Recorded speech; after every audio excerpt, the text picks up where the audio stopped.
Okay, come on, guys, come on. We have this homemade algebraic equation to solve for x. This is quite easy, I think. Unless you don't think, or you think otherwise, let's solve it. We have 5 to the x plus that is equals to 25. How can we solve this? I'm stuck. Okay, it's quite easy, just do it. What you're going to do, you're going to add it here. Since we have the same power and the same number, it's like x and x, or y and y, you just have to put 2y. There will be 2 into what? 5 to the power x is equals to 25. And at this point, what can we do then? We can divide by 2.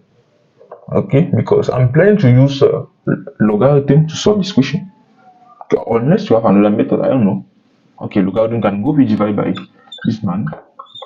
Hence, you're going to have 5 to the x is equals to 25 all over this man.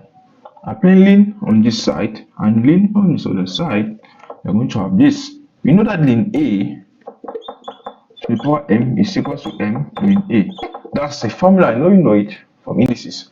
Okay, hence we have x ln of 5 is equals to ln 25 on 2. Hence our x is equals to ln of 25 on 2 divided by ln 5.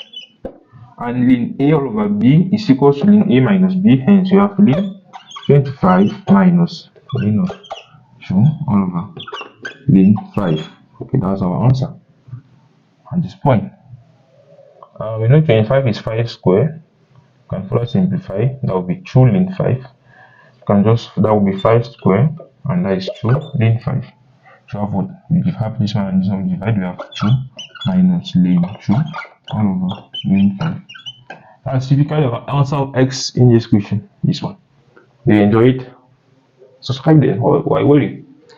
Okay. See you later.